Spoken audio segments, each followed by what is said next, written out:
Now imagine an AI that is an operator, that is not just an advisor, that actually can do things. It's actionable. So you can kick it off. You can say, I want to ensure that inventory is in good shape. And then it's going to orchestrate.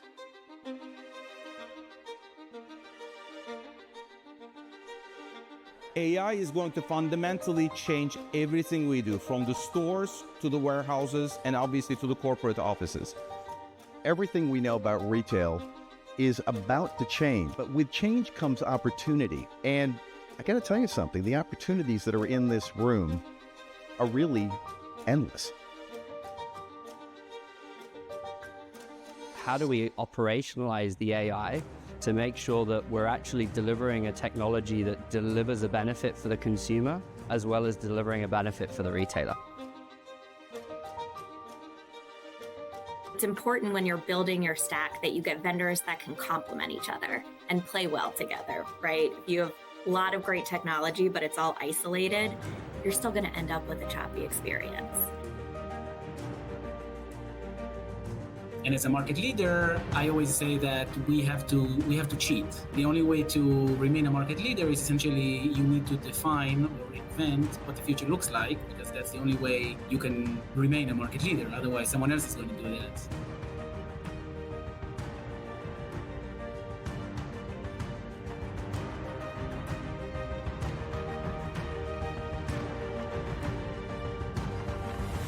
We have primitive emotions, we have medieval institutions, and we have godlike technology.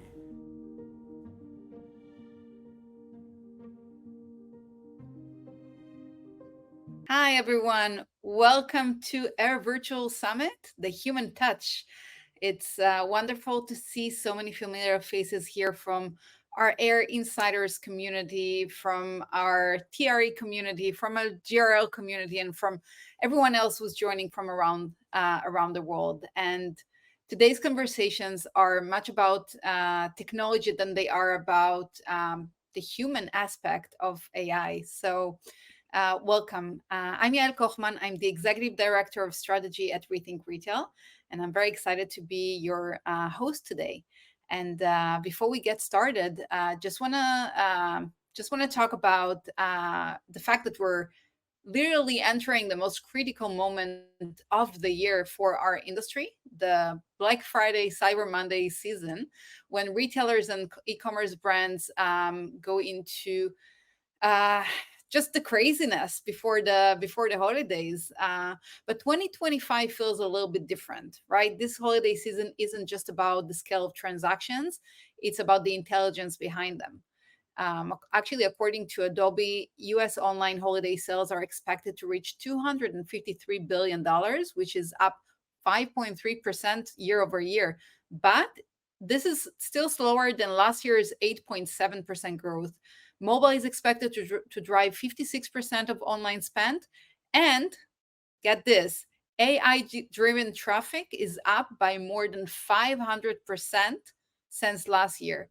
It's definitely clear that AI has moved from experiment to engine at this point. And the results speak for themselves. ServiceNow, one of our valued sponsors today, recently reported that 55% of retailers that are using Agentic AI saw improved gross margins compared to just 22% among those who haven't adopted it yet. So AI is not just improving efficiency, it's improving outcomes. We're also witnessing a complete reshape of the discovery and shopping journey. Just look at the chart here. ChatGPT is now the #2 platform in the US for purchasable product searches, only second to Amazon.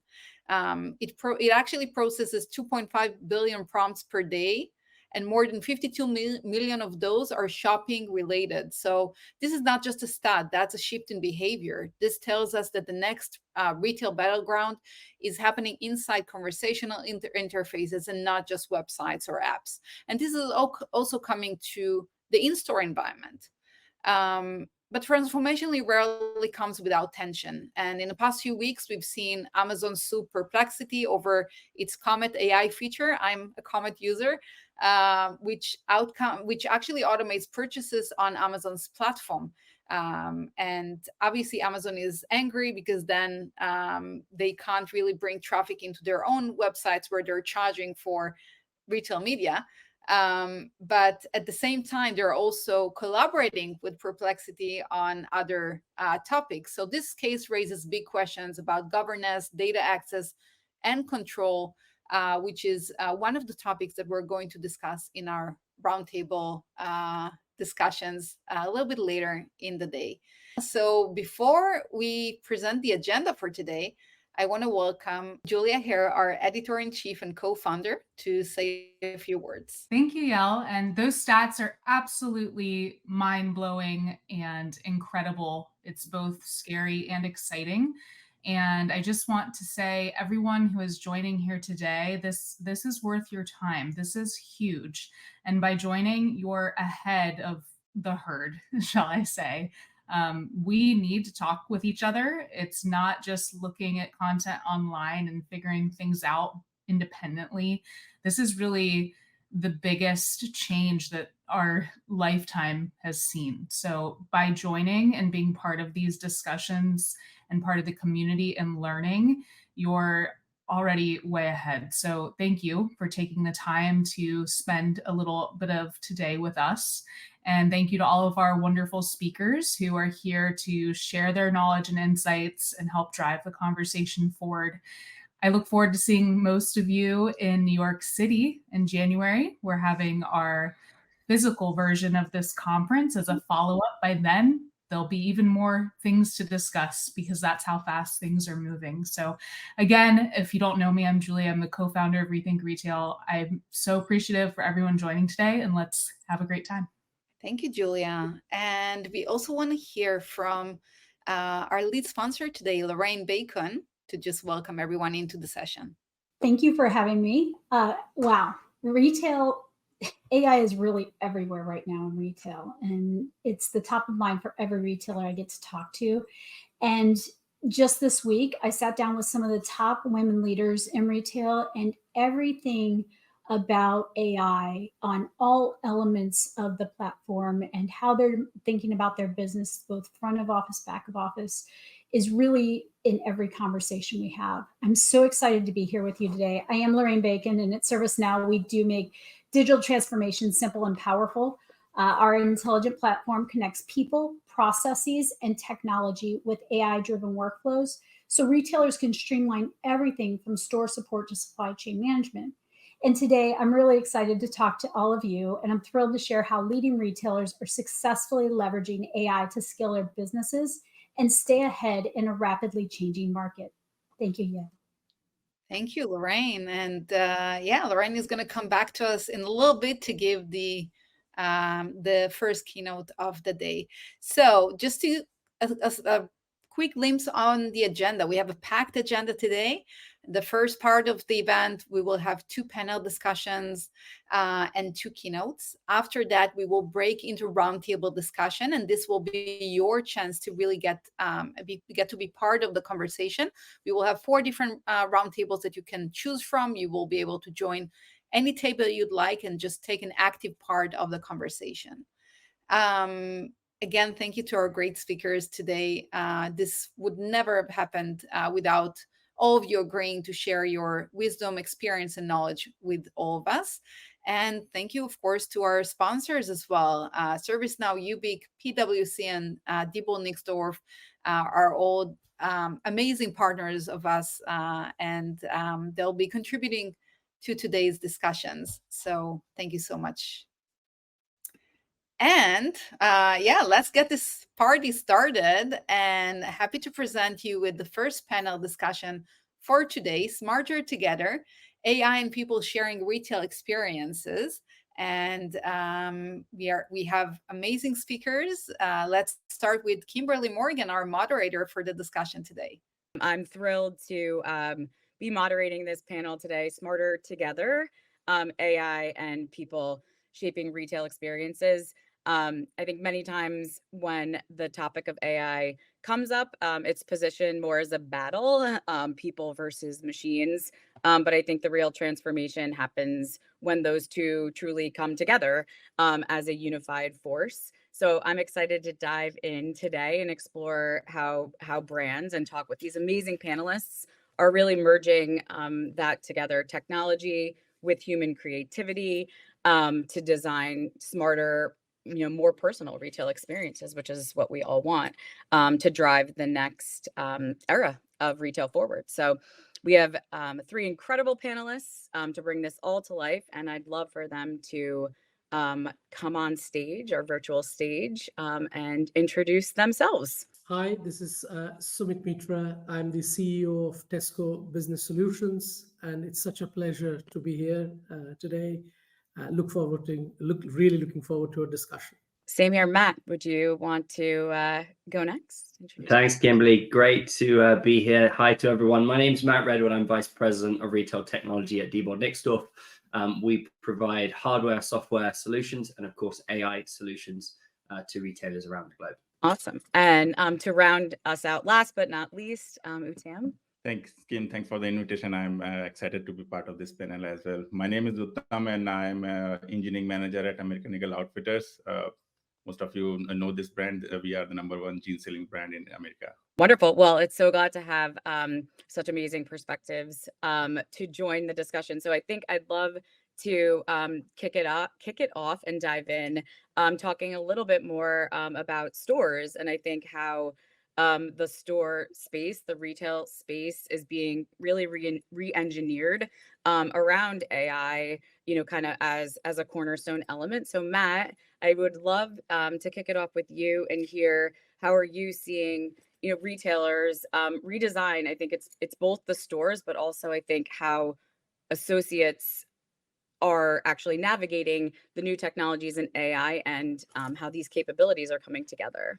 Sure. It's a great question to kick things off. Combining the AI with HI, I guess. I like that. AI and HI. AI and yes. HI. You can't forget the HI. No. So retailers, I guess, are fundamentally reimagining their stores. The in-store experience, and that's driven through different AI applications that are coming to fruition. But this is not just a technology layer, but this is a catalyst for operation and experiential transformation. And what I mean by that is we're seeing stores evolve into intelligent ecosystems where AI drives everything from inventory optimization to dynamic pricing to personalized customer engagement, and also things like predictive maintenance, which maybe people forget about sometimes. But to support this shift, store infrastructure has to be modernized to handle real-time data flows and intelligent automations. And we're seeing increased deployment of edge computing, of course, Internet of Things devices, computer vision, and critically cloud-native platforms. And they're all working together to create this responsive, data-rich environment. And these technologies enable the AI to operate seamlessly across physical space, but powering capabilities like automated shelf scanning, smart checkouts, dynamic merchandising. The store is becoming a digitally enabled hub that connects the customer, the associate, the supply chain, all in real time. And that, of course, shifts the role of the associate to become complementary to these capabilities. So instead of purely transactional tasks, associates are becoming experience ambassadors. They're equipped with new tools, AI-powered tools that provide real-time insights, customer preferences, product knowledge. And this shift empowers them to deliver more personalized service to the consumers, make smarter decisions on the floor, and ultimately contribute directly to business outcomes for the retailer themselves. So in essence, AI is enabling a more agile, data-driven store model where the human and the machine intelligence work very much in tandem to elevate both the efficiency for the retailer, but also the customer experience for the end consumer. I mean, I think what you touched on too is probably something that even us, that we work in the space, but going in, you don't understand all of the elements that need to be top of mind, like the maintenance, all of those processes and tasks that someone has to do to have a store run and have a store run well. not Yes. just run. And I think but all of those elements, I mean, that's a very interconnected ecosystem. It doesn't just happen, but I think Right. what you touched on is automation of all of these heavy processes, these very manual processes. But I think when you automate anything, how have you seen that the humans preserve that brand ethos? Because ultimately, like you said, they are the ambassadors. They're the first thing your customers will experience. How do you make sure that it is HI first, maybe before AI, and not the other way around? Yeah, it's a great point, and it's something that we shouldn't forget, that the AI is there to support the human element. It's not there to replace the human element. And as retailers introduce more and more autonomous processes, as you said, preserving that human touch and the brand ethos becomes the strategic imperative, not just a cultural run, right? The key is designing the AI to augment human interaction and not to replace it. So, for example, AI can handle very repetitive data heavy tasks. That would free up associates to focus on meaningful customer engagement, storytelling, brand advocacy. So that's an example where we're taking functionality away from the human, allowing AI to run with it, to free them up to have more interaction. So we're seeing more retailers, I guess, embed their brand values directly into AI systems, whether it's tone of voice, whether it's digital assistants, ethical sourcing recommendations, or even just kind of personalized experience that reflects that brand's identity. The most successful implementations that we see ensure that the automation enhances consistency and efficiency, while the humans bring empathy, creativity, and emotional intelligence to the experience. So it's really about creating this hybrid model where technology amplifies what makes a brand unique, and people remain at the heart of that customer journey. And redeploying their time to impact customer-facing tasks, not taking them away, putting their time spent to engage with the customer, which I think that's what every brand would want, more of that that first touch, right? That high touch. So, Sumit, I'd love to hear your take. So when thinking of Tesco, I think it's the massive ecosystem to navigate. When you're looking at either intelligent automation, reducing manual tasks, when you think about like the data behind that and what from a corporate perspective that looks like, I mean, it has to go somewhere. I mean, maybe I don't really know where it goes sometimes. I'll be transparent, but it does go, it needs to go somewhere, and it needs to be accessible. I'd love you to share a bit on that. Yeah, I mean, thank you. Those of you who don't know about Tesco, we are about 5,000 stores across 6 countries. And the organization that I run, it kind of sits horizontal across the whole organization, supporting from architectural design of stores right to data science and analytics and insight. And with the AI team looking at how do we continuously automate our sort of processes and move people up the value chain. So let me give you some, and the way we think about AI is in 3 buckets. The bucket number 1 is around, there is a bunch of tasks that humans can do and shouldn't do. So how do we automate using AI? There's a second bucket. There are things that human brains can't comprehend because there is so much different sources of data and so much volume of data. So how do you kind of interpret that data? And the third bucket is how do you use AI almost like a Iron Man suit and make you almost superhuman? You leverage AI to kind of be that Iron Man. So and what we are doing is building use cases in each of those 3 buckets to create speed to market and improving lives of our colleagues. So I'll give you a very simple example that we worked sort of last 6 months. And we've seen a real difference. We used to, Tesco from a store's perspective, we are a 66 billion pound business, and we get around 295 to 300,000 product returns in our stores, which our store colleagues would collect and then They will fill up the forms, etc., and then send it to our team in India. We had a very large team of 25 people who would be looking at those data and then try and make sense of it to kind of bucketize them across sort of different categories, different suppliers, which is very, very manual task to do. And then you would then have a conversation with suppliers to get those refunds going. And now that would take almost 6-7 months in terms of cash return, etc. So we were very proud of ourselves 4 or 5 years ago when we said, hey, let's put in bots that would kind of automate some of our data ingestion. So we felt really proud of that. And we said, hey, great. You have to celebrate the small wins, Sumit. Yeah, you have to celebrate them at the time. It was absolutely. And we said, Come look, on. we are now doing it with 20 people instead of 25. We are so good. And then, sort of we thought, okay, why don't we think about reimagining the whole process? And if you had a white sheet of paper, how would you do it differently? And then we used AI sort of end to end to look at how do we use vector modeling to kind of really look at, sort of the pick up words like cloudy in milk or yellowish, and then classify based on how you're doing. Today, as we stand, we have the whole end-to-end process delivered through AI, structuring all the unstructured forms that is coming through.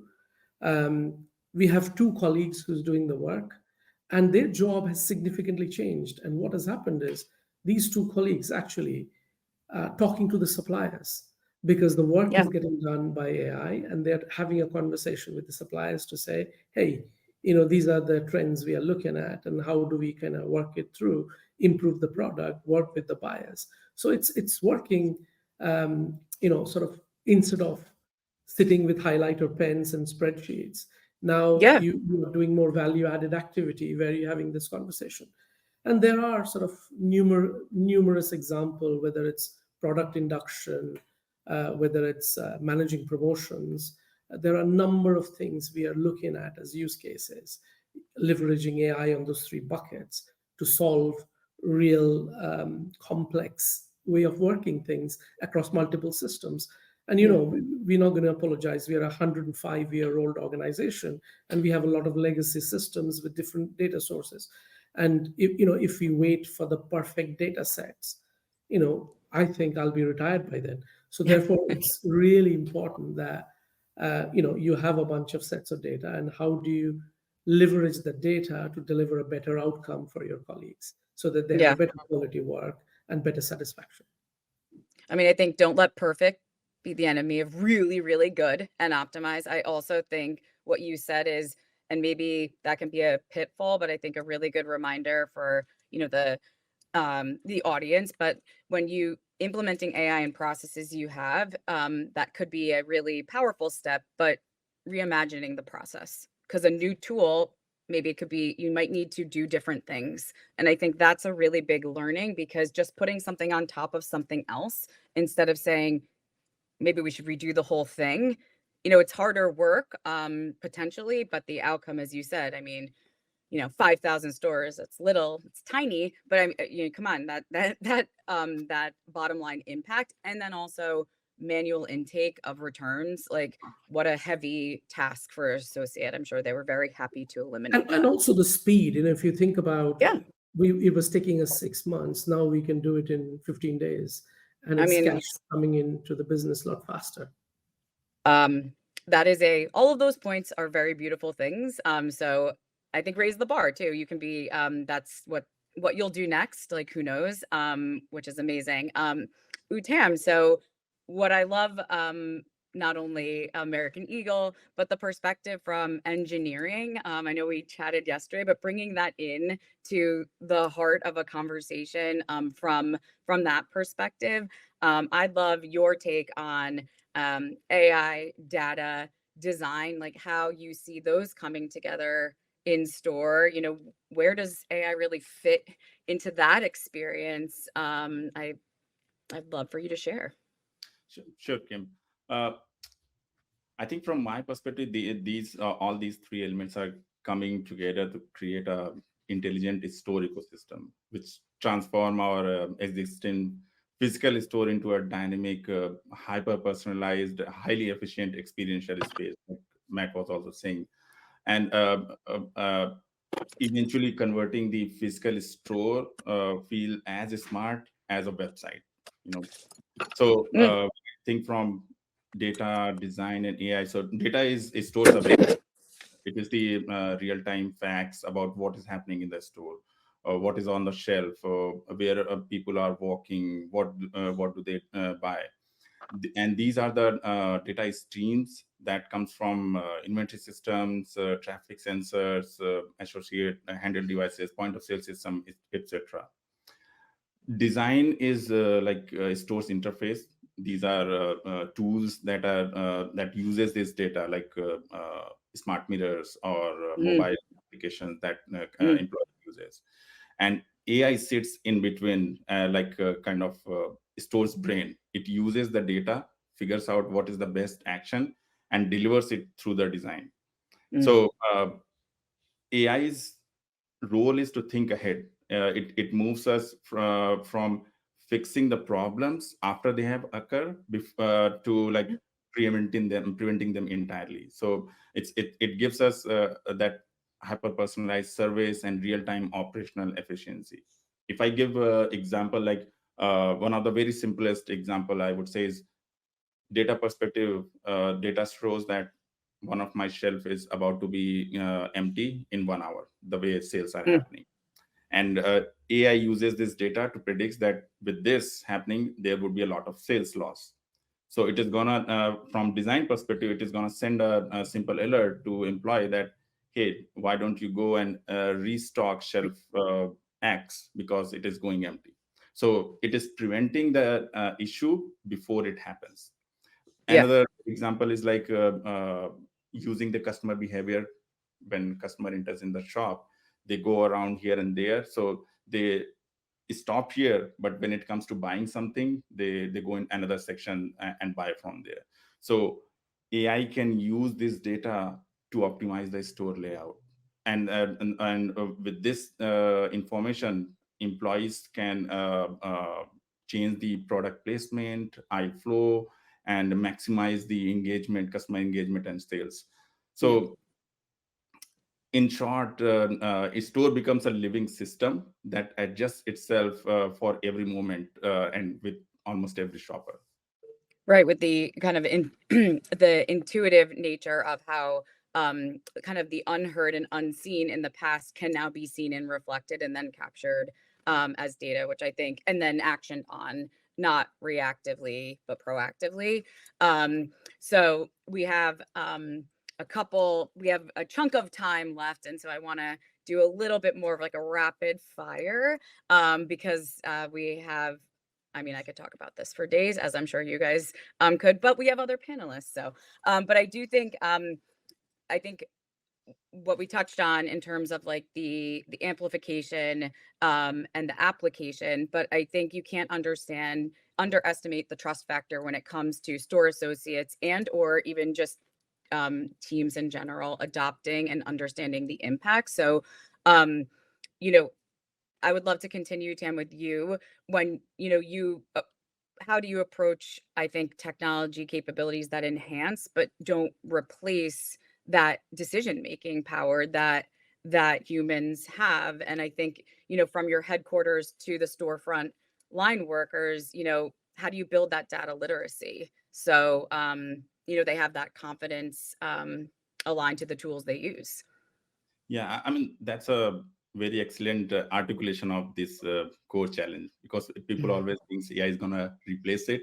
So instead of focusing on artificial intelligence, we focus on augmented intelligence. So don't use AI to replace people, we use it to enhance them.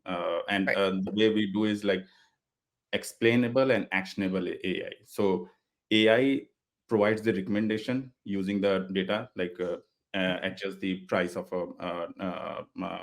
an item by 10%, something like that, and it shows you the reasoning behind it. Why am I suggesting it? Like maybe there is a retailer who is dropping their cost, and you have a big inventory of that item. Right. Competitive positioning. You gotta you gotta Yes. stay top of And mind. Mhm.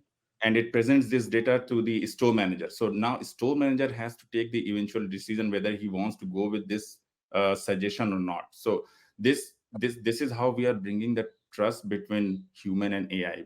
The AI does not execute it; it provides you the recommendation, and it's eventually the human that is applying his or judgment to make the final choice. Yep. I mean, I love that. I think it's the why. Matt, how are you seeing, associates, embrace the tool? Is there pushback? I mean, where do you see on the pendulum that sentiment sitting? Sure. So I guess the in-store for me, it's data-driven empathy is where AI truly meets that kind of human touch, that human moment. And we're seeing generally associates embrace these tools when they're designed to empower and not to overwhelm. You can do so much with AI, and it's important to focus the tasks that are meaningful to the end user. For example, AI-driven insights, as an example, can surface customer preferences or past purchases, or even mood indicators and things like that. But allowing the associates themselves to tailor that interaction in real time, it's not just about selling, it's about connecting. So when associates see these tools help them to be more informed, to be more responsive, to be more aligned to the customer's needs that they're serving, the adoption goes up. And the key is intuitive design and clear value, which sounds really simple, but if you're investing in training and co-creation with the teams that are using them at the end, it brings the associates into the process. And so we're seeing a much stronger engagement. And ultimately, that helps with this kind of fusion, as we've talked about, of machine intelligence and human empathy that ultimately will drive, hopefully, a better experience for the end user.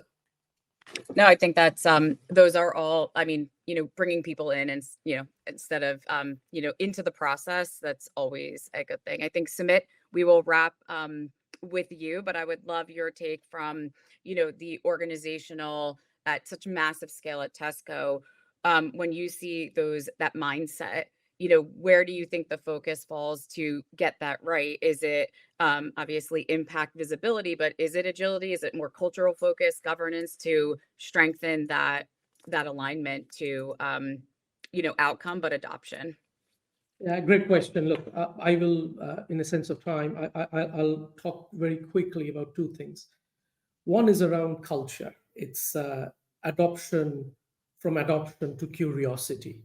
I think AI is 30% tech and 70% culture to me, and it has to be built in terms of part of the DNA. So what does it take? Leaders who normalize experimentation, rewards question and curiosity over hierarchy help. And it's a mindset shift from change management to, I call it change magnetism. How do you kind of get attracted to the change? And the leadership muscle that you need to build is around storytelling and answering the why question. Why AI? So that every colleague in the business really understands. And then I call it AI for all. It's about different layers of the organization understanding different elements of AI. Not everybody needs to code and create chaos. So how, and which part of the business, and depending on your role and what do you know about AI, some could be around just understanding AI, what AI does for me, and others about how do I implement AI and how do you manage the change and be a change magnet. So, and the second one is around governance, from control to confidence, which is about making sure that can we trust AI to how can become a trustworthy organization using AI. So that's how I would summarize from a culture perspective. Thank you. I love, I will note you when I use it, but change, being a magnet to change, staying curious, I think putting the humans first, building design to have AI at the heart of what a store is. Thank you so much, Sumit, Matt, and Uttam, for all of your points. I think the future is always bright. I'm an ad nauseum optimist, but I truly think that when you have humans that are supercharged, with this amazing technology and AI, this industry that is so amazing can truly be continue to redefine and set what's next. So thank you all so much for your time. So AI is 30% tech and 70% culture. Thank you, Sumit, Uttam, Matt, and Kimberly. And up next, how ready is retail really is to apply AI at scale. ServiceNow developed in partnership with Oxford Economics a maturity index that surveyed 276 retail leaders to benchmark AI progress, challenges, and priorities across the industries. So we'll be hearing from Lauren Beacon about the findings of that study. You know, really excited to talk to you about what we've done here at ServiceNow as far as this AI maturity index is concerned, right? So what we really did was we went and we learned about what was really most impactful within the AI industry. So you hear about AI everywhere. And retail is no exception. I can't think of a single brand that I've spoken with or worked with in the last few years that isn't stating AI as a top priority and committing to either pilots or a full-fledged multi-year transformation for their journey. And one brand I really respect comes to mind, and for them, it was an entire pillar of their digital transformation strategy. They were actively piloting AI on the front end in e-com, copy and marketing, and on the back end in customer care and demand planning.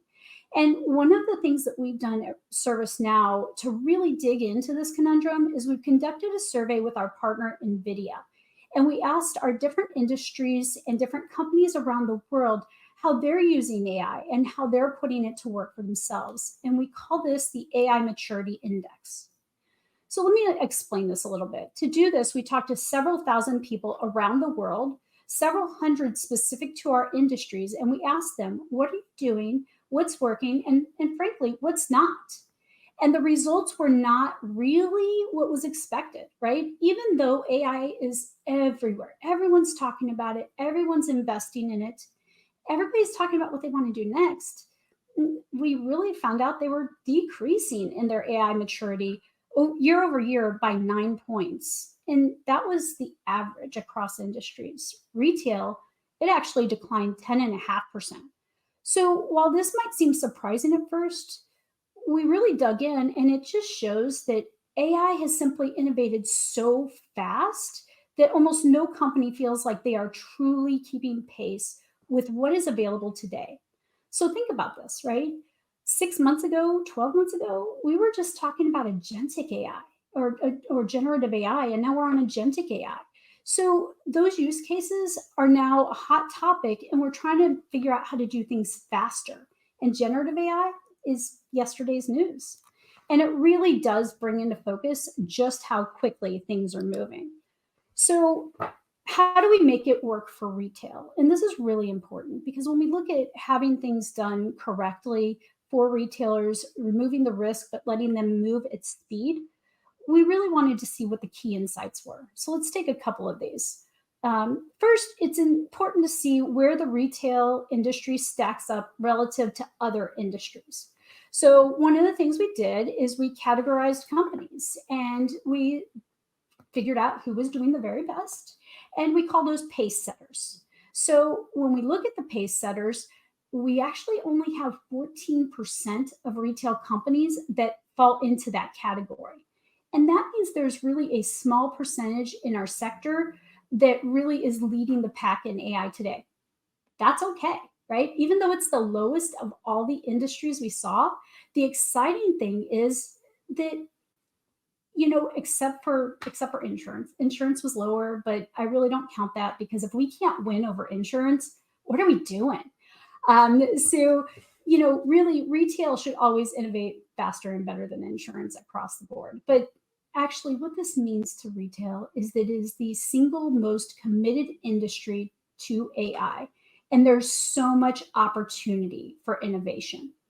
So when asked about how they were investing in the future, 84% of retailers said they were increasing their investment this year, which means that while we might be a little bit behind today, retailers are likely to catch up very fast. And when you click into what those retailers are doing to make it work and not work today, there's a couple of trends that stand out. And let's talk about what some challenges are first. So one is many retailers know that they want to play in the AI space, but most of them don't have a clear strategy. It's a challenge for them. So only half of the 38% of our brands that said they felt like had a clear AI vision and strategy placed today to drive where they were going. The other thing that really stands out when we look at this is talent is so tough. So less than 30% of retailers said they feel like their talent is ready and able to do this AI journey with them. And this is a combination. It's both hiring the right talent and reskilling that talent to help them get on board from a change management perspective. However, two things clearly stand out as working well. First, the brands that have adopted Agentic AI early are the ones that are seeing the best returns. So isn't this interesting? When you look at our brands that have put generative AI in motion, about 22% of them have had a return on their investment so far. That's pretty good. It really is. But over half of the brands that have tested Agentic AI, they're already seeing a return on that investment. And this indicates it really is worth taking that jump to Agentic AI.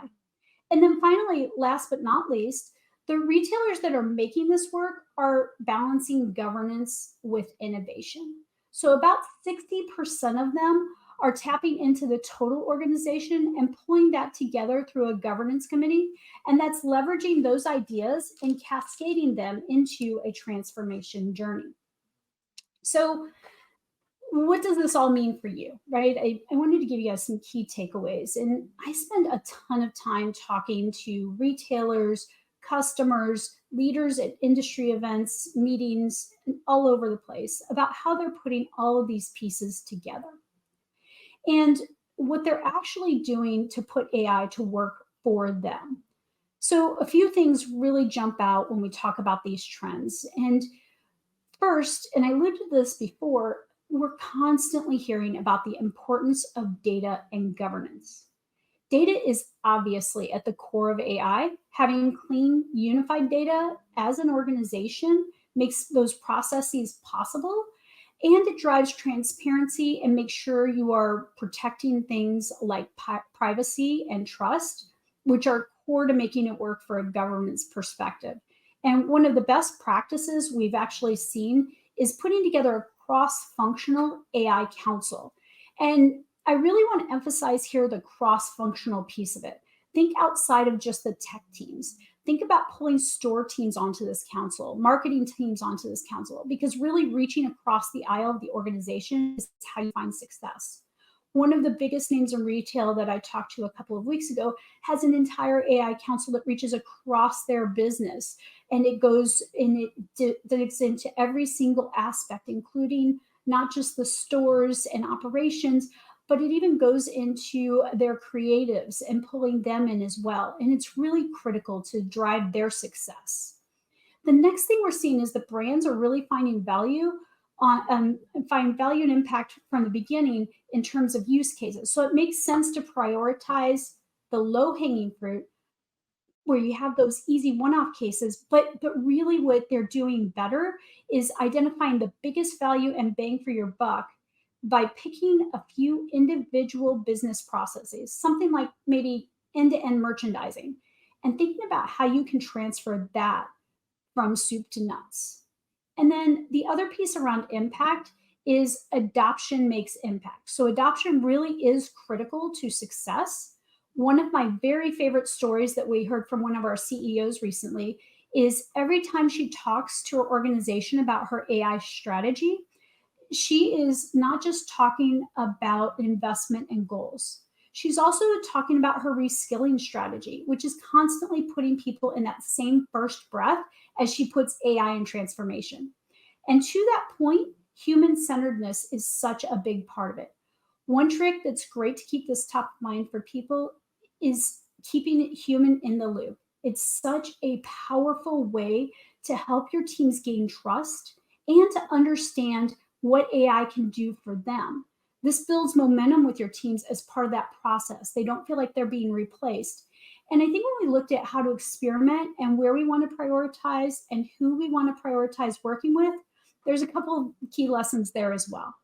It's really great to mix, honestly, who you're partnering with in this space, right? We all need to think strategically about who we want to partner with from a technology perspective, but there's also so much happening from an innovation point of view that's also very important to find, those niche players that can help with point-in-time solutions and POCs with you. So you sort of have that experimentation element across the board.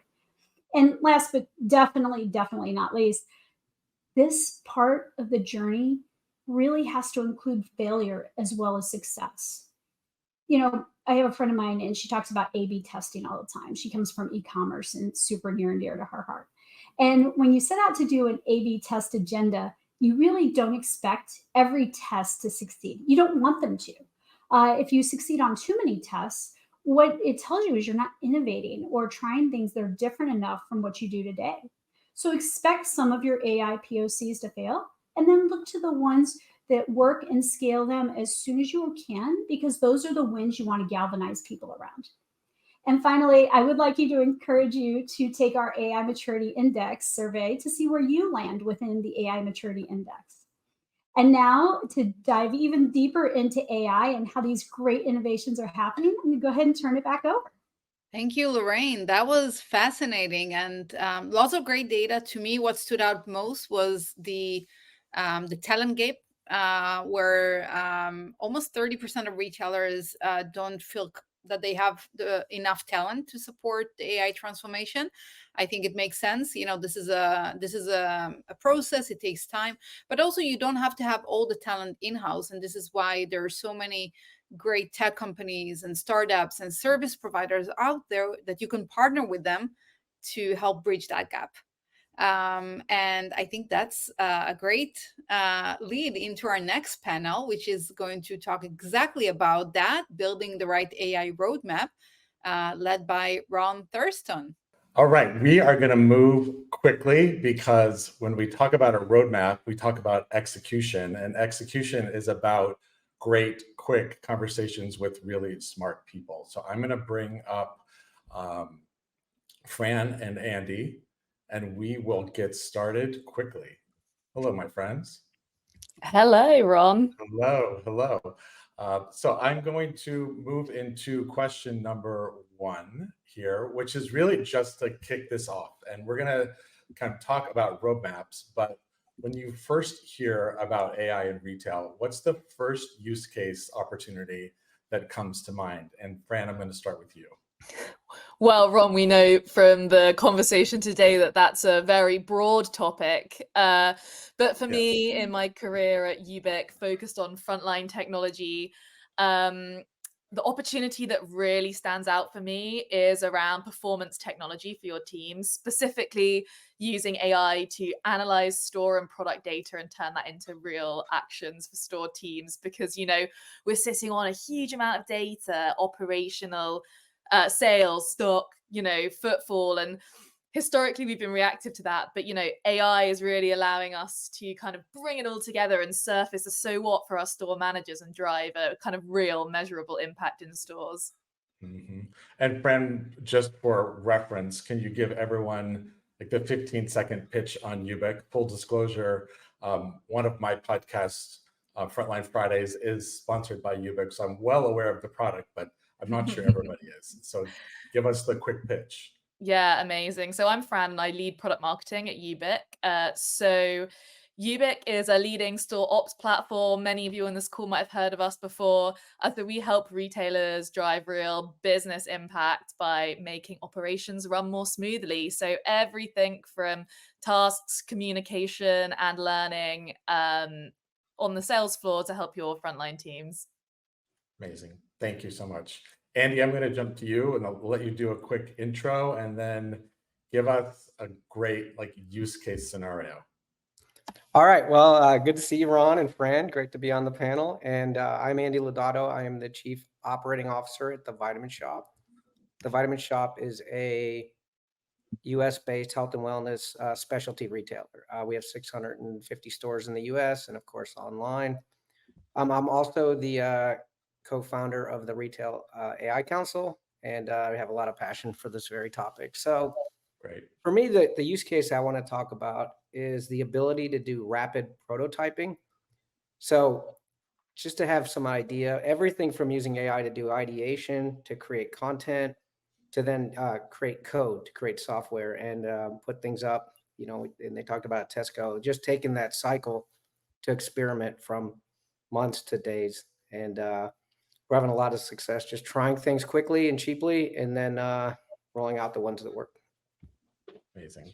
Yeah, and we'll dig into that a little bit further because I think it is like going deep, but also then thinking, how do you get started in something as complex as what you're describing, Andy? So I want to, Fran, jump to you. So part of this is also this idea of, how do you balance quick wins and long-term transformation when retail brands start to think about this? Because I think everyone's looking for a win, but then there are very much a long tail conversation in integration across multiple departments. So how do you see that when you're speaking to your customers?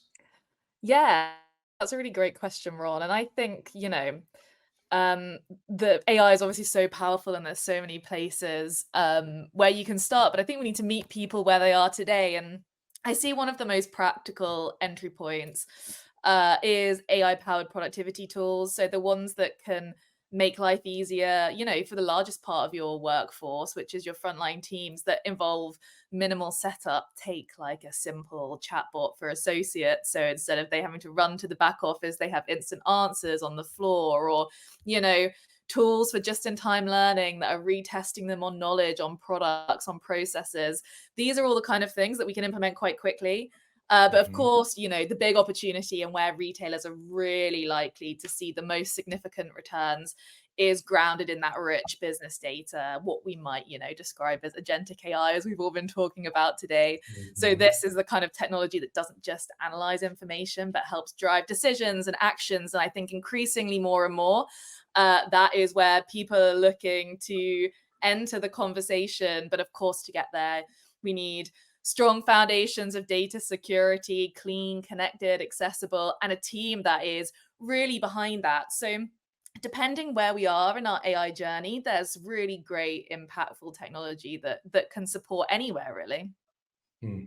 That's really interesting. And I want to jump to Andy and think about this of those maybe longer tail transformations. Have you implemented anything at Vitamin Shoppe or just through your conversations with your peer group that's really changing how you think about this going into next year? Yeah, people haven't figured it out yet. The three of us in this panel are lovers of stores. And I will say that we are. I'm in so many AI conversations and we don't hear stores come up nearly enough. It's a lot about agentic commerce. And so I'll talk about a lot what Fran just talked about and at Vitamin Shoppe.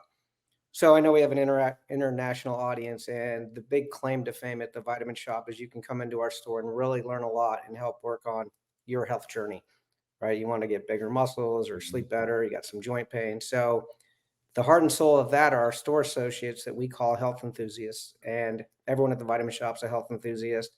And of course we all are or should be. So we spend a lot of time, energy, and money educating our store associates, our health enthusiasts, on product and product knowledge so that they can then educate the customer. So we deployed a AI-based gamification education tool, which has just been fabulous. And someone asked about in the chat, each person gets their own individual content, and the system's smart enough to know what you don't know, where you're struggling.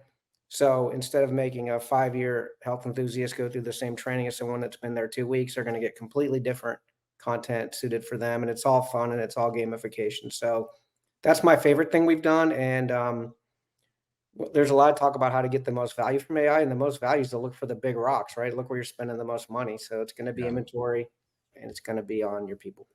Yeah. And Andy, what was the response overall from the field? Did you start as a pilot? Did you start small? Kind of back to this Like, where do I begin? Look, I've been at this a long time, Ron, right? I've never screwed up in 800 stores. I always start in one. I always do. I've screwed up so many times in one, but you start in one and learn, and you go to, a district usually, go from there. Sometimes we wanted to find stores that were really good at learning and development and some that struggled. So we had that right balance. So yeah, I always do that. I kind of use the mantra, right? You try it, you learn, you assess, then you tweak it. Hopefully just tweak, not, rebuild. And then when you're ready, it's like the horse race. Everyone's in the gate, you go roll that thing out. So that's kind of the path. And it's a tried and true method for anything you do in a lot of store locations. I love that.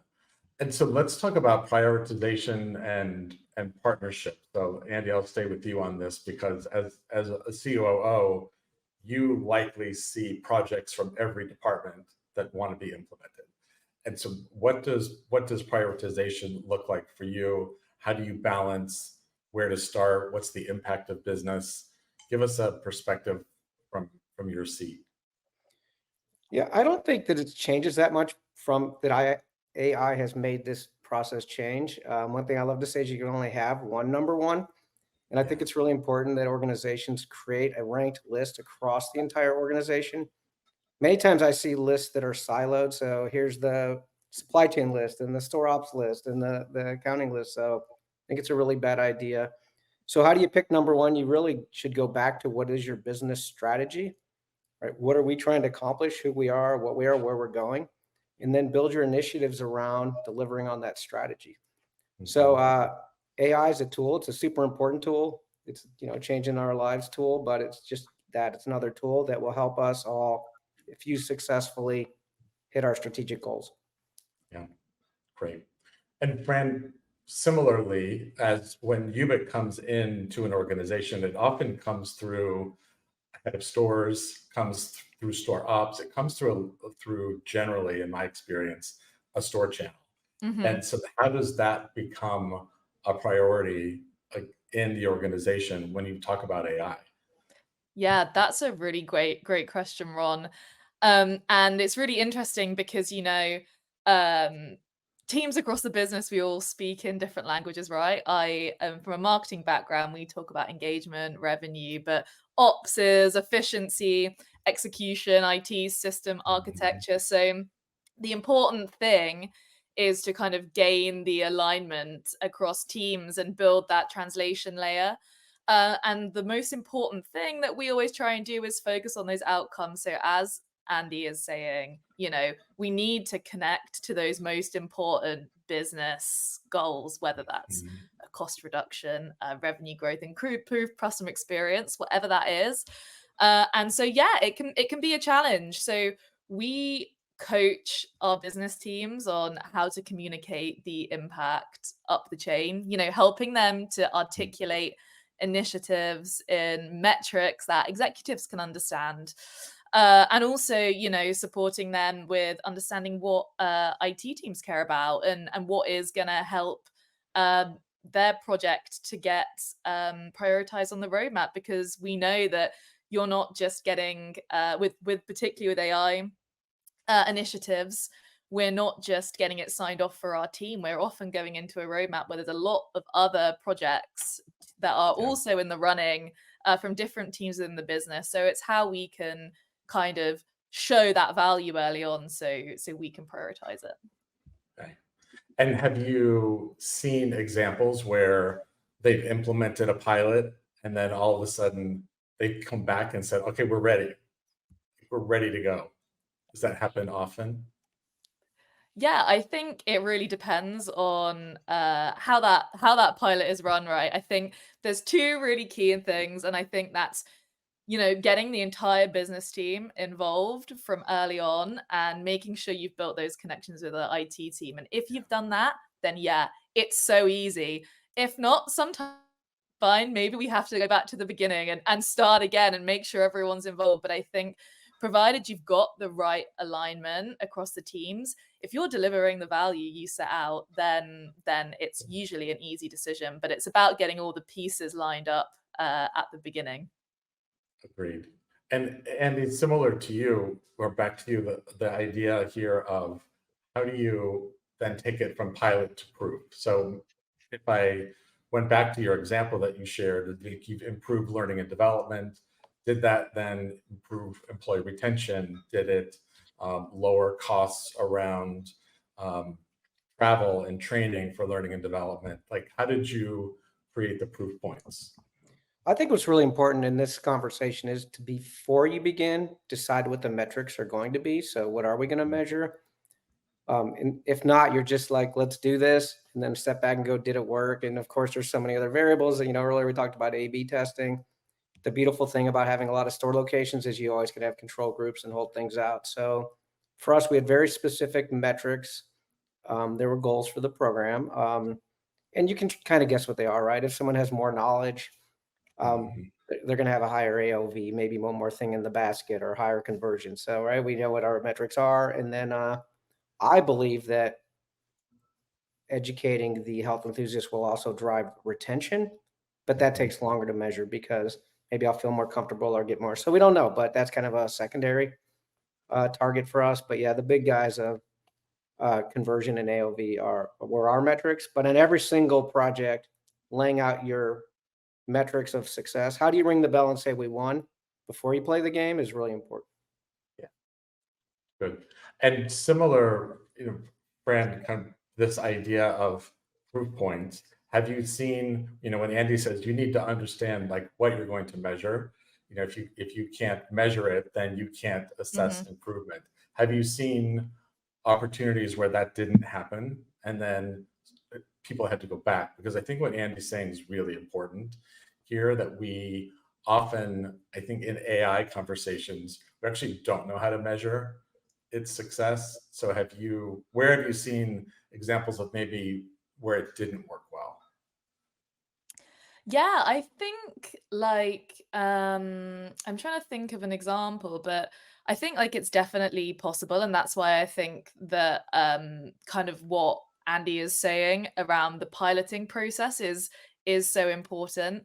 When we're thinking about pulling in data from multiple sources, and all of this, it takes some partnership and working with retail leaders to make sure it works. So we can't always expect a perfect answer first time, right? This is new technology for so many of us. I mean, we talk about Agentic AI. I know, as everyone said, that wasn't a thing 12 months ago.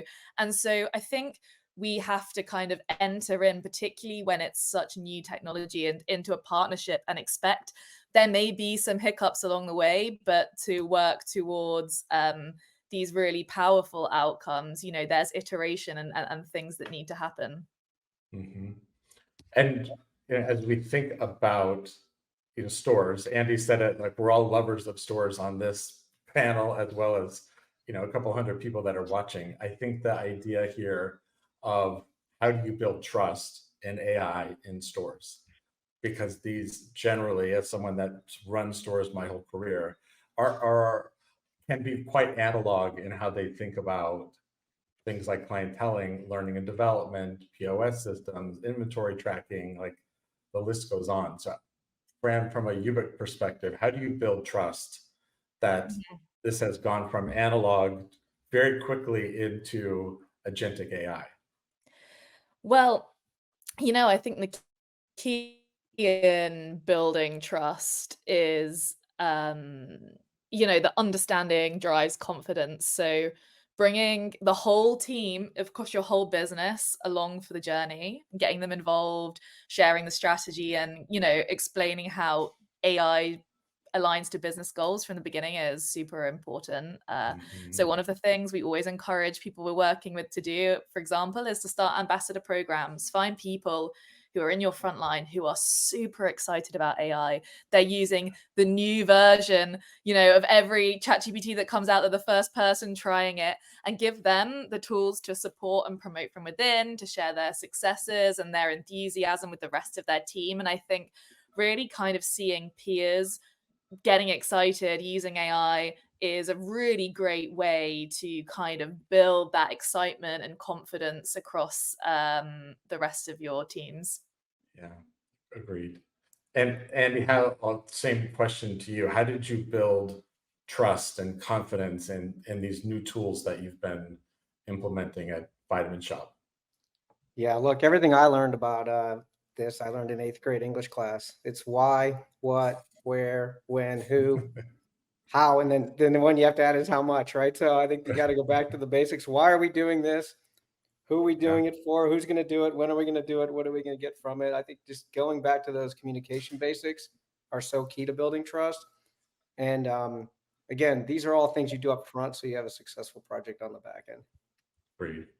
And how do you think about managing all the other functions within a business as big as Vitamin Shoppe? How do you manage like AI fatigue? Because we all know on this call, there's been this kind of demand from senior executives and boards to use more AI. So how do you manage, kind of what we're calling AI fatigue at the senior level? Yeah, my email inbox looks like a Twitter feed, right? It's just there, here we go, and the latest, greatest thing. So I am not in the business of implementing AI for the sake of AI. We are really about health and wellness and selling supplements and vitamins and helping. So I don't start off with a new AI tech and say, how do I implement this? I'm not trying to solve a tech problem with business. I'm trying to solve a business problem with technology. And so what I do is when I have the strategy and I have a goal or I have a problem or an opportunity, then I say, what tools can help me deliver this? And more, AI is either the answer or part of the answer, but it still starts with delivering on the business problem or need, and then finding the tools, not starting with the tool and beating it into my business. Yeah.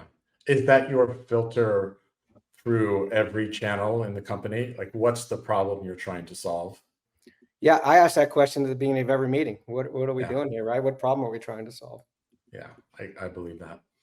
So let's wrap this up here as the last couple of minutes of just kind of quick wins, easy advice. So Fran, I'll go to you. So what's one, say, low risk way a brand could implement something around AI in the next 90 days?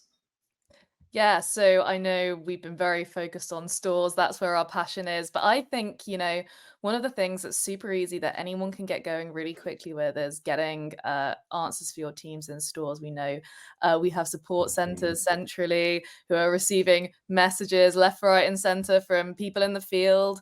And so if we can help our teams in a small way with AI to get them answers to their questions, makes their lives a little bit easier, improves the customer experience, and frees them up to kind of spend more time with their teams, I think that's a really great place to begin.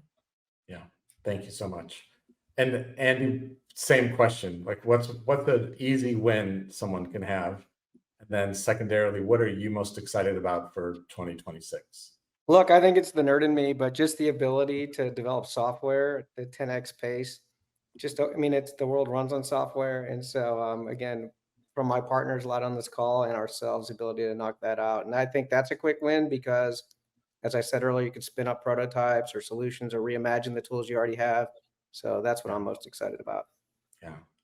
And I think going into NRF, we're going to wrap, I think, the end of this conference talking about NRF. When you think about walking the show, are there areas where you're really excited to see? Yeah, there's been so much transformation that continually happening in personalization, customer data. So I'm really looking forward to see where that tech is going. Yeah. And then I also run supply chain, so everything about robotics and that. But plus, robots are cool. Robots are cool. Thank you so much. It's a good line to end on. Thank you, Fran. Thank you, Andy. Appreciate it. I think a solid roadmap is where everyone can start, everyone can brainstorm, everyone can think about the roadmap and its integration and its deliver on results here, certainly as it comes to storage. All right. So that was an exciting panel, getting some real world examples from how to implement AI and how to really get your teams excited about that. And I do see that we have some people asking questions in the Q&A. This is going to be our last keynote before the roundtable discussions. So the roundtable discussions are really your chance to get into the room, be part of the conversation. Yes, so just keep your questions for that part, and you'll be able to discuss them in the roundtables. But until then, we have one of our highlights for today is our keynote from Remzi Ural from PwC about retail's next power duo, people and AIs. And I think this keynote is going to take us directly into the agentic AI world, right, Remzi? Good afternoon, everyone. Pleasure being here. My name is Remzi Ural, part of the PwC team focusing on consumer markets, which is at the intersection of consumer packaged goods and retail. And I lead most of our AI efforts. It's a privilege to be here with all of you at the AI Summit 25, among leaders who are shaping the next era of retail. I guess before we get started, our industry has always thrived on reinvention, and we have gone through multiple transformations. We've gone through the globalization, the digital commerce, omni-channel integration. We've gone through COVID, and ultimately now we're dealing with a tariff situation in the industry. And if we take a look at each of these waves that we have experienced, the fundamentals are they made us as retailers faster, leaner, and more data-driven. But today, we're talking about AI, a new wave that is actually forming in front of our eyes. And the equation is slightly different than the waves that we have felt in the past, because it's not about doing the same things more or doing the same things faster. It's about actually doing work differently on almost every single retail function that we deal with right now. So in the previous panel discussion, we talked about applications of AI in the stores. In the very first one, opening statements, Yael talked about the emergence of agentic commerce. Corporate functions is an important area still, IT, finance, HR, and other capabilities. And certainly the way we work with our suppliers is fundamentally going through a change. And this next chapter is actually powered by people and AI. It's not necessarily only AI coming into the picture. Now, before we get started, I guess the topic of today's discussion is agentic organization and humans and AI working together. We clearly have architected our organizations in a certain way in the past, and even manifestations of in today's world.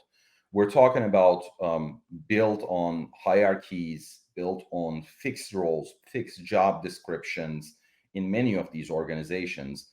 And now with the introduction of agentic AI into the workforce, we're talking about the emergence of what we call the agentic enterprise or an agentic organization.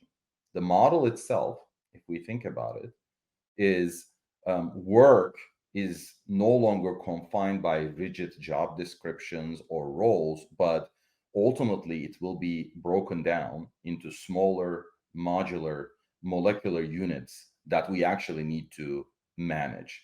Discrete pieces of value creation opportunity coming into the picture that can be solved independently or collaboratively by AI, by humans, agents, or a combination of both. And the emergence that we're seeing right now, obviously, is AI is taking on the more repetitive, structured decisions in the enterprise, and people focusing on strategy, storytelling, and customer connections. The Gartner projections, if we take a look at the adoption of agentic in the enterprises, by 2028, agentic AI will likely handle 15% of day-to-day work decisions. However, in principle, if we take a look at the adoption and the promise of any technology historically that's been introduced, humans, us, tend to underestimate the impact of a new technology in the long term and overestimate the value in the short term. What's unique about AI is the fact that the evolution has been extremely fast. If we take a look at technology providers, hyperscalers, and other players in AI space, we've seen product releases every 60 days, every 90 days. And the term even agentic has been coined largely 6 to 9 months ago. And it's now becoming a mainstream term that we are actually using in our discussions at this point in time. So with that backdrop, I feel like one of the critical questions that I always get from any audience is, will AI take jobs away? And my general response to these questions is, it's probably not the right question. And I think the right question is, how will we reallocate capability to create new value with AI? And the agentic workforce is going to allow humans all at the end of the day to operate at the speed of their imagination, while AI is going to operate at the speed of execution. Now, the one other thing that I do want to highlight here is the meaning of the word borderless. Now, today, if we take a look at again how we are organized in our organizations across the geography, across organizational hierarchies, reporting lines, and relationships, think about the retail networks. And at the end of the day, we span across marketplaces, stores, supply chains, and in a hyper distributed model, you actually can have a data scientist sitting in London making decisions for a store for inventory in New York, and a merchant that's actually sitting in Singapore right now and organizing interactions with suppliers in Asia Pacific region, right? And the opportunity is essentially linking through all of these activities, all of these decisions in real time and with intelligent decisions. Ultimately, though, this flexibility is going to strengthen the human relationship in any enterprise. And when data moves freely and decisions are made transparently, people and connecting them through purpose and not proximity is going to be a key theme. Now, as we think through how do we unlock this potential and how do we work differently or measure work differently, again, in a traditional sense, we've been talking about some of the common themes like headcount, job titles, reporting lines, and relationships. But in an agentic enterprise, activities, not roles, ultimately drive the value. Every job that we do in retail is a bundle of tasks. Some of them are analytical. We do judgment-based critical thinking. Some of them are creative. Some of them are administrative, to be honest with you.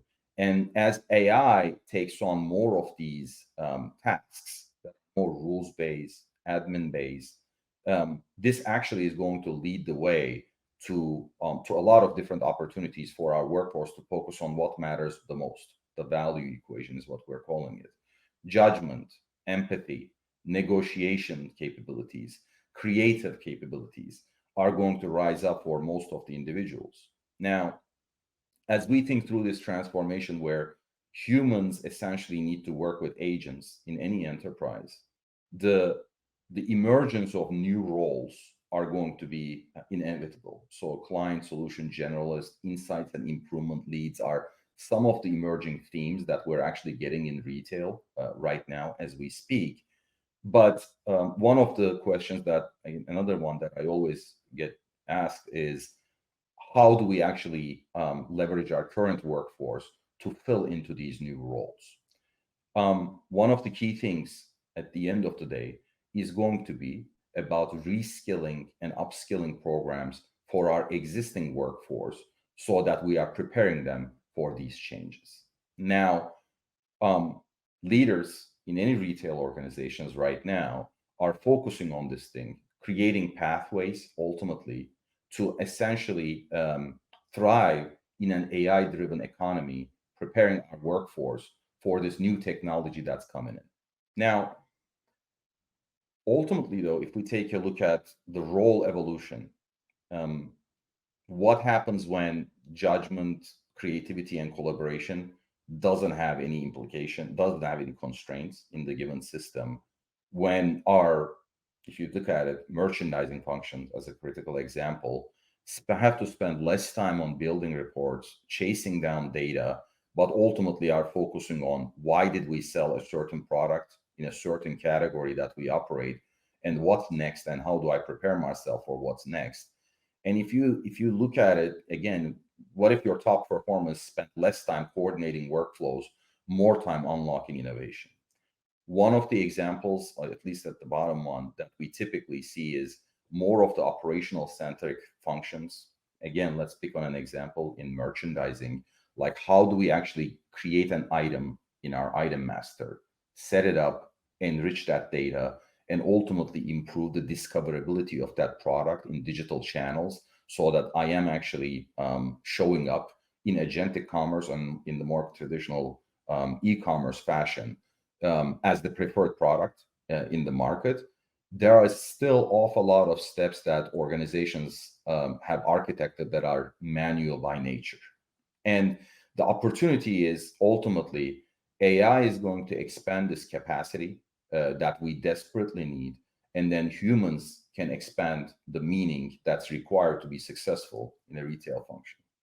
Now, the important topic that we always get down to is also the value equation from a capability perspective and from an enterprise and corporate perspective. In the previous panel discussion, we had some discussions on return on investment. How do we fund AI initiatives? How do we create a fast fail model that we need to embrace as we're going through this new technology evolution? Now, if we again rewind the clock and take a look at where we have been in retail, we have actually seen a few different things that have been persistent, and these things are about creating value through and productivity through labor arbitrage, outsourcing capabilities, offshoring, restructuring. And these are the more traditional value statements that we have been going after, and incremental and finite. There is still room for opportunity for most retailers to emphasize these things in the marketplace and in their operating model. However, the agentic AI adoption is going to be a new curve. And the curve, frankly speaking, is going to be more exponential by nature as we think through it. And when workflows self-orchestrate or operations are self-optimized, performance essentially is going to scale with intelligence, but not headcount.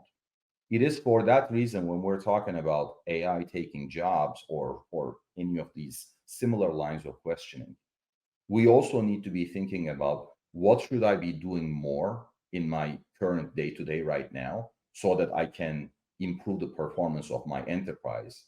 How can I essentially use AI as a multiplier factor? We are seeing these aggressively in, for example, digital marketing, in digital production, where we have still a lot of manual processes on the creative side of retail, of exposing products in different channels, and how we are trying to win and be relevant, personalized messaging, product descriptions, imagery. And ultimately, the more we are relevant to our consumers, to our shoppers, to our loyalty members in certain instances, that's where doing more with less is going to matter. One of the common questions that we always get asked is, what matters to actually realize this value curve? In other words, there is a perception in the marketplace that from a retailer perspective, scale matters, and scale is going to dictate the speed of adoption.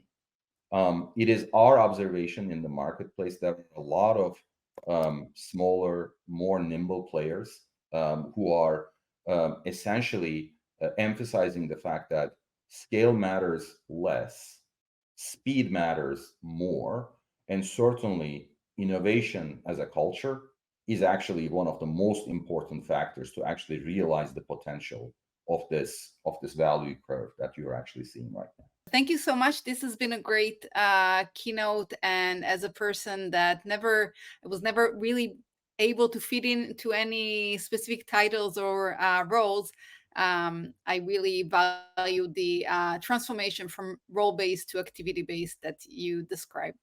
So now we're going to break into the breakout rooms, which means that I will present you the 4 topics of the 4 tables that we have. And right after that, you will be thrown into our virtual room with 4 different tables. We also have a 5th room for networking, just in case the other 4 rooms are too full, so that you can have another room to sit in.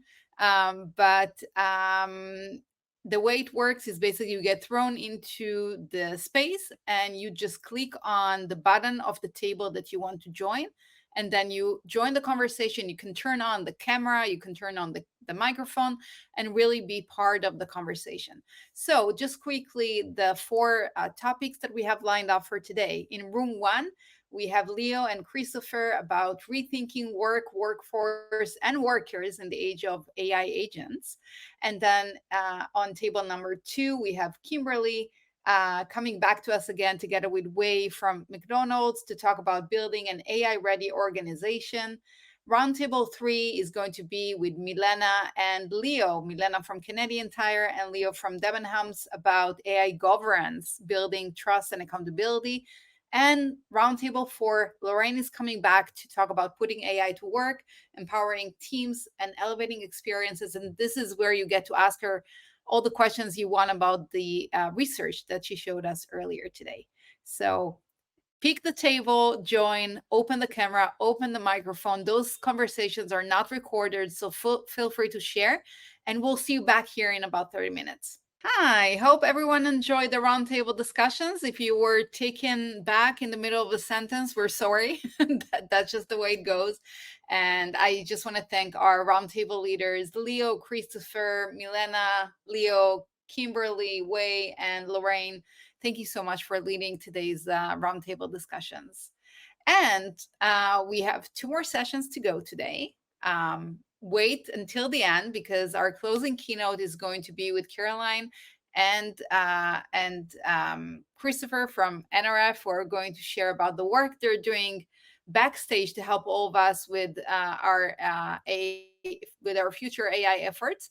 But before we dive into that, our fireside chat, and sorry about the last minute changes today, but I am super excited to be speaking with Logan Karam from Fabalytics about pilots, prompts, and people, and their journey of deploying generative AI in the brand and into the DNA of the brand. So yeah, let's get Logan on stage here and get started. Yeah.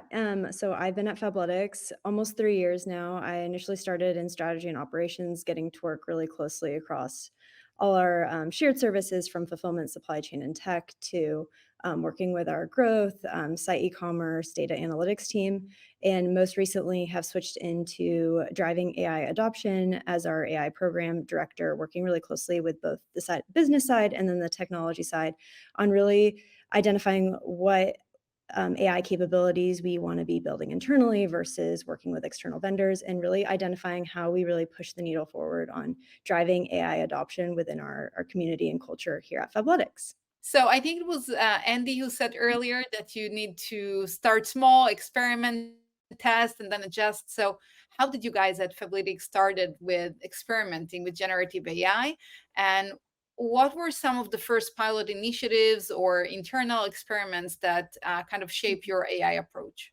Yeah, so I'd say it kind of started back in when I was here in 2023. We do a lot of Style Your Days. It's a quarterly day dedicated to learning, and this one we did a Gen AI hackathon, where people got together in groups and they kind of pitched different ideas, whether it was, say, AI generated summaries on the site, or customer features, or marketing campaigns.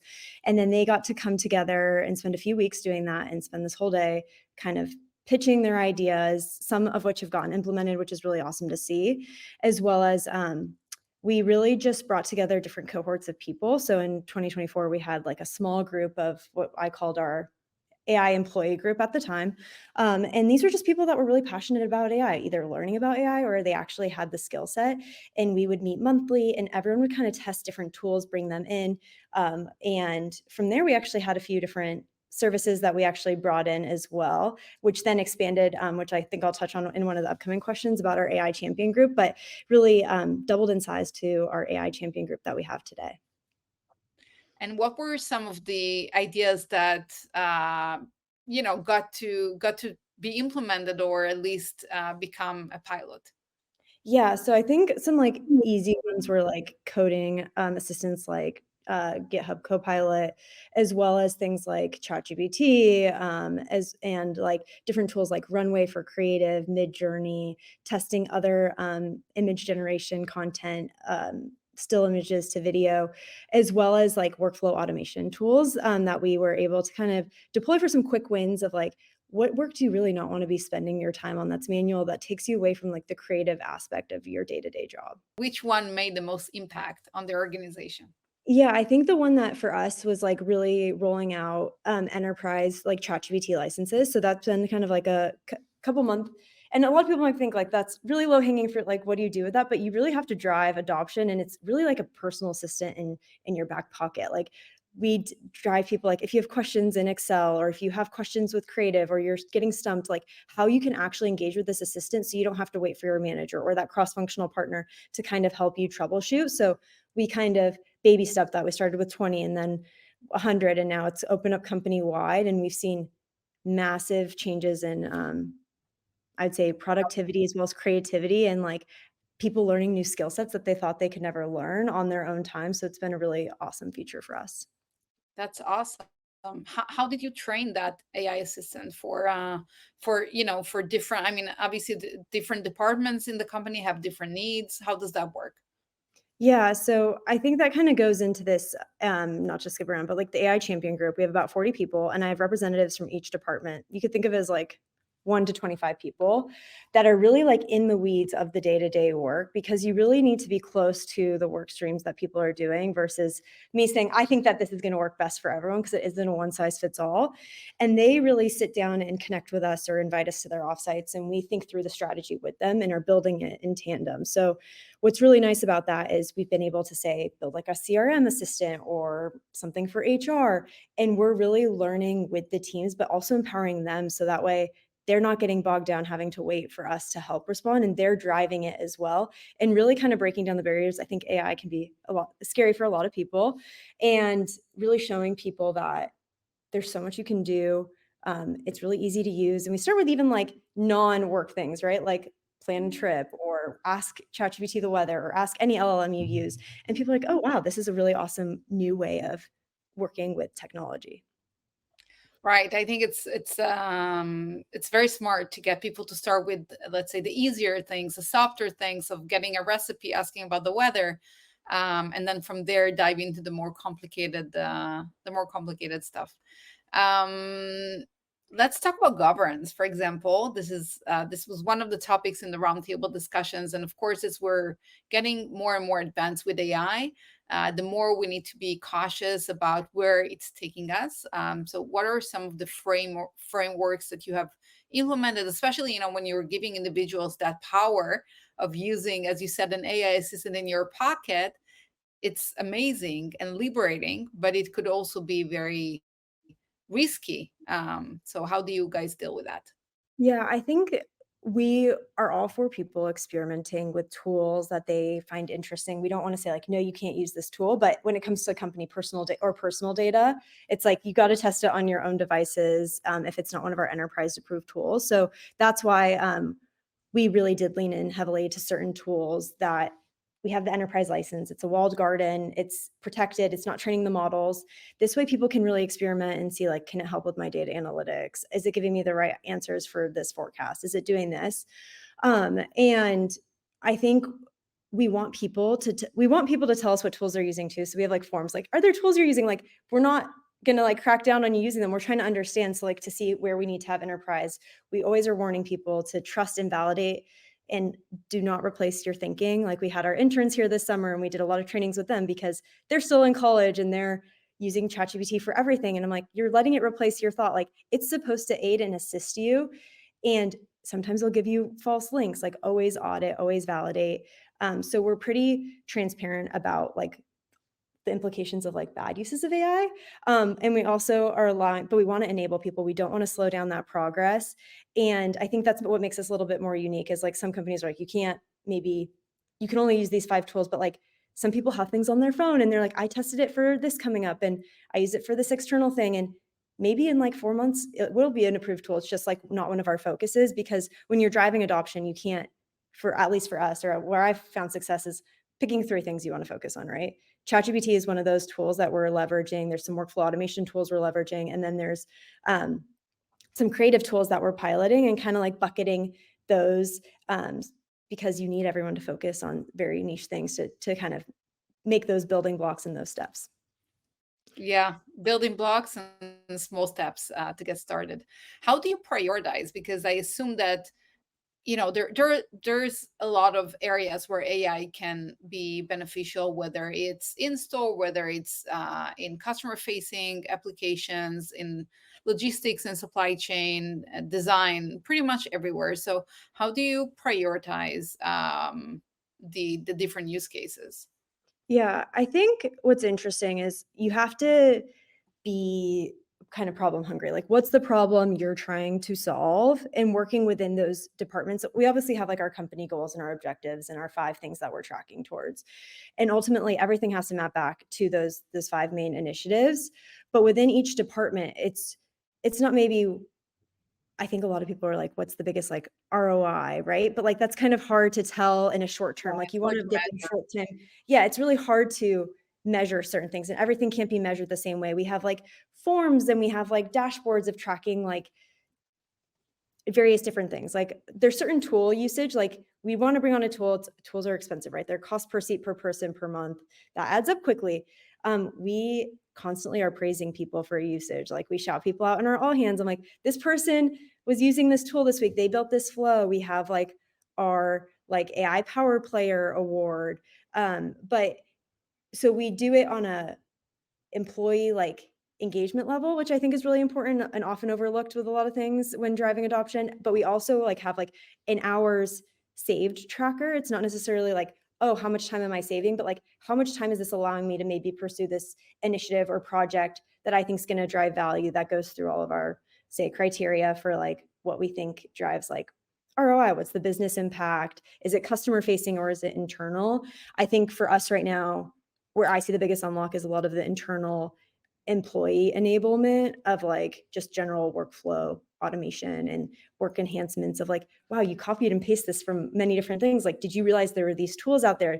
Do you realize you can watch these YouTube videos? There's just an abundance of resources that people can use to tailor to their needs to like learn these new skill sets. So we spend a lot of time here one-on-one training with departments and people. And I've kind of like handpicked across of our organization people just because of my previous role, getting to work so cross-functionally, like who I think is willing to go on this journey with me and kind of troubleshoot. And like, it's okay if we fail. Like we have AI office hours we do. And we highlight too, they're like, oh, this didn't work, but maybe this will work for someone else. But like, it's important that we learn that this didn't work. And like, how do we embed that into like the continuous momentum? It's amazing. We only have 2 minutes left. So in short, are you able to think of some example of an AI implementation that succeeded beyond expectations or maybe something that actually failed? Yeah, I think right now we're using Parabola. It's a workflow automation tool. We initially brought it in from supply chain, and it's actually been a huge unlock across our entire business from finance, wholesale, international production. People are really able to visualize their workflows and automate certain aspects of it. And that's been really helpful for us too on the back end, because for a while we maybe weren't able to get insights into how people are approaching streamlining their workflows. And now we can understand, like, should we take some of those back in-house, or is there things we can duplicate and share cross-functionally, knowledge-wise versus operating in silos? So that's been an awesome initiative that I'm really actually super excited about. We saw immense time savings, as well as more efficient workflows and cross-functional collaboration. That's amazing. And looking ahead, what is the one skill that you think retail professionals would need the most when it comes to implementing AI? I think it's experimental leadership. I think being comfortable to like learn with your company and iterating fast and guiding teams through the uncertainty. This landscape is changing so fast. You're not going to always know everything. You're going to learn from the people that are actually in the weeds doing that heavy work. And so really spending time and diving into being an experimental leader, which I think is what we're empowering all our AI champions to be here. I couldn't agree more. I think this also takes us back to Ramsey's talk about the blurring lines between the different roles and how we're moving from a title-based workforce into activity-based. I mean, maybe you're in supply chain, but you have an idea for something that can help across the organization, or maybe you're in marketing and you have an idea for a customer-facing application. So it's really about keeping your mind open and just learning, observing, and seeing how collaboration can create more impact. Yes. Yeah, we do a lot of cross knowledge sharing, and I think that's a huge unlock. And all different levels of the company are sharing out what they're doing, from coordinator level to our C-suite. So it's really awesome to see that buy-in. Logan, thank you so much for joining us today and giving us a very small glimpse into the world of AI at Fabletics. What a great and forward-thinking brand, and it was great having you. So thank you so much for joining us today. Thank you so much for having me. So thank you for everyone who stuck out with us until this point. And we're down to our closing keynote for the day. And I couldn't be more excited to present to you Caroline and Christian from the NRF AI Council, who are going to talk to us a little bit about navigating the future and what is NRF's vision for AI policy in retail. So let's bring Caroline and Christian on stage. Hi, guys. Hey there. Feel free to take it from here. All right. Well, thank you, Yale, and thank you to everyone who's stuck around for the end of this event. My name is Christian Beckner, Vice President for Retail Technology and Cybersecurity at NRF, also Executive Director of our Center for Digital Risk and Innovation, joined by my colleague Caroline Reppert, who's our Senior Director for AI and Technology Policy, and also Associate Director of the Center for Digital Risk and Innovation, which we'll talk about in a minute. So if you want to advance the slides. So, and I don't know if there's a way to get them full screen just for looking at it here. Just to give you sort of a quick roadmap for the next few minutes, because I know we only have 10 minutes, a brief sort of overview about NRF, which I think most of you know, a few minutes around NRF's AI policy activity and priorities, which Caroline will talk about, and then highlighting some of the things we're working on within the Center for Digital Risk and Innovation on AI issues before we wrap up today. So first on NRF, in addition to our large trade show in New York, which is coming up in 2 months, we, as most people know, we're a full service trade association representing the retail sector on a full variety of issues relevant to the retail sector in the US and in many cases globally. Within NRF, our Center for Digital Risk and Innovation is a new entity that we stood up about 2 years ago to basically be a hub for our research, our stakeholder engagement on technology issues that are critical to retail and that have a critical policy nexus. So a lot of our work through the center on cybersecurity and fraud prevention issues, as well as on AI issues, we've been working on that through the center, in addition to working on that with our policy councils and committees. So, I guess if you want to sort of advance, Caroline, and talk a bit about sort of our, some of our policy priorities on these issues. Yeah, happy to dive on in. Thank you guys again for having us. We're super excited to be here today. So we wanted to shift gears a little bit and talk about how the policy activities going on in the United States and at the national level are impacting retailers. But first, we want to start with what exactly are our policy priorities as the retail sector when it relates to AI policy.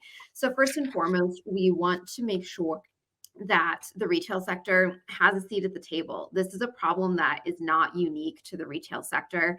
A lot of the policy conversations around AI for a long time, at least, there was this perception that those conversations could start and end with the tech companies, the foundational model developers, companies like that, that were really making the basis of a lot of these technologies that we're all using. But I think within the last year, even 6 months, us as a deployer industry, we've really seen this shift of folks realizing that, that's not the entirety of the ecosystem. It's significantly more complex. And in order to create good policy, the sectors that are responsible for the deployment of those technologies need to have an equal seat at the table as well. So now that we're at the table, what exactly are we using our voice for? So first and foremost, promoting a pro-innovation policy approach and encouraging a risk-based approach to policy solutions. So most of the times when retailers are using AI technologies, it is typically in a low-risk setting. There are a few notable exceptions to that, such as HR decisions, things like that. But we think it makes sense to start with the high-risk priorities, things that have, substantial ramifications for your everyday life when they are made by AI. Things like healthcare decisions, if you're approved for a mortgage, things like that. So in addition to that, we also think that there needs to be an appropriate balance in accountability between developers and deployers. If we tend to take a substantial modification approach. So if you as a deployer are purchasing a tool from a developer and you make substantial modifications to it, then some of the liability, it can't just be strictly with the developer at that point. You have started to weigh into that category of you're no longer just a deployer, you're also doing some development on your end. So making sure that those lines are consistent and fairly drawn. And then lastly, supporting the development of standards and incentives that facilitate these outcomes. So ultimately, the government is not meant to move quickly, and this technology is moving very quickly. So how do we think through, sets of voluntary standards or incentives that, facilitate, positive policy outcomes in a way that can continue to develop as the technology develops? So just very quickly going to go through, what is currently going on in the policy space. At the federal level, we're not seeing too much on the congressional side of things. There are a few bills that are kind of waiting in the wings that we're expecting to see come out, perhaps before the end of the year. Some members that are really actively working on this, such as Representative Jay Obernolte from California and a few others on the Senate side. But most of the action has been with the with the executive branch. The Office of White House, the Office of Science and Technology Policy have really been the ones leading this conversation. And NRF has been actively participating in these conversations to make sure that deployers' voices are heard as we're continuing to develop these policies. There's a lot of activity at the state level. So one of the things that I would definitely keep an eye out for, big bills coming out of California, Colorado, Connecticut, amongst a few others, that have really been leading the charge in the formation of AI policy, especially since there's been such little action at the congressional level. At the international level, we are seeing the AI Act in the EU start to be implemented, and going down that road and starting to see some of the ramifications of that policy, which stands in pretty stark contrast to how the US is developing AI policy. So ultimately, the development of these policies, it may seem like something that's going on in the background, but ultimately, these rules of the road are necessary in order to shape the ecosystem, both on the development and the deployment side of this technology. So we're really excited to continue to work on behalf of the retail sector to make sure that these policies, reflect what's best for our industry. Back to you, Christian. Yep. Thanks, Caroline. I know we only have a couple minutes left, but just want to briefly highlight some things we're working on, which would love to follow up with anyone on if you're interested in getting engaged on these. First, we have a retail AI benchmarking survey based upon a survey of many of our technology and business leaders conducted a couple months ago that we will be releasing shortly. So be on the lookout for that. We've been holding a couple workshops this fall together with PwC on some of the potential future concerns with respect to agentic AI risks, given the complexity of an agent-to-agent environment. Those are ongoing, and we're going to produce a report coming out of that early 2026. One of the things we released a couple years ago was a set of core principles for the retail sector for the use of AI. We're working right now on updating that and releasing the update to reflect everything that's happened over the last couple of years, including the growth in agentic AI. And then another issue we're paying a lot of attention to is the use of AI by adversarial groups for fraud, for cyber threats, for potential misinformation, going after companies. There's a lot to unpack there, and an issue we'll be paying attention to. And then finally, looking at opportunities to provide additional guidance on best practices, how to use AI for small and medium-sized retailers, going forward. So a lot to do there, but we posted a couple links. Happy to share more information with anybody who's interested.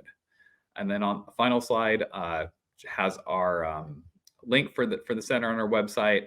And then also, of course, wanted to before we wrap up, highlight NRF 2026 Retail's Big Show in January up in New York, as been alluded to throughout the chat.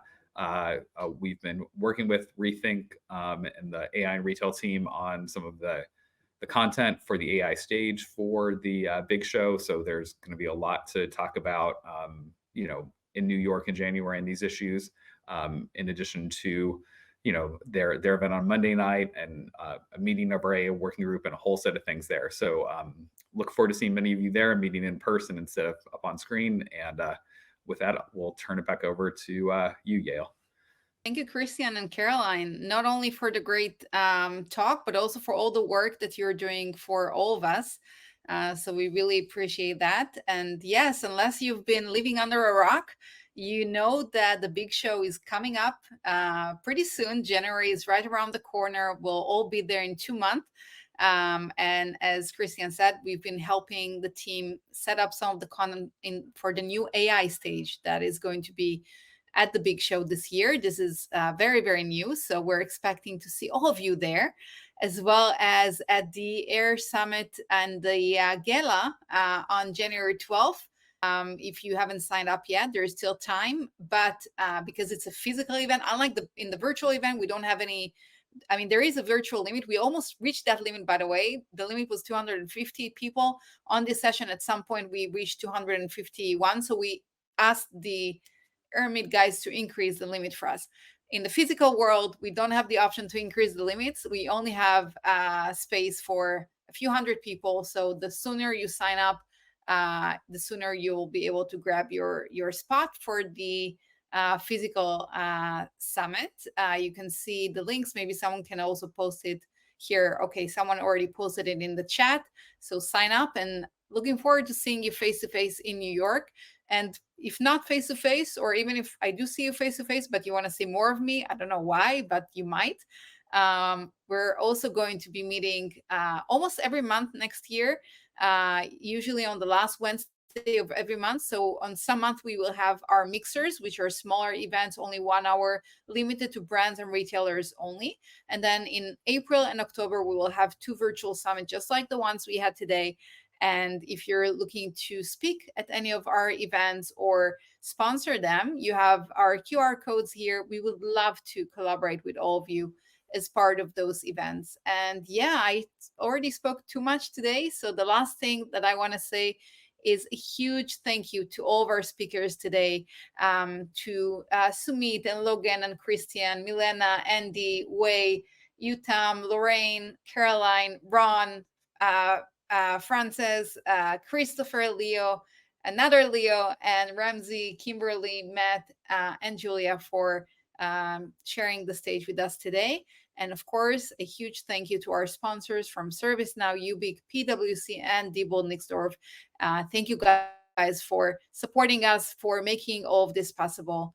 And yes, I can't believe it's been 2.5 hours of really, really great content. And thank you everyone for joining. I think the one takeaway that I'm taking from today is that AI may be driving the next wave of retail innovation, but it's human creativity, empathy, and judgment that remain the main compass. And the real opportunity is not in replacing people, but amplifying them. So I hope that you took something from today's session. Feel free to share your takeaways online, and looking forward to seeing you on the next event. Bye, everyone. Thank you.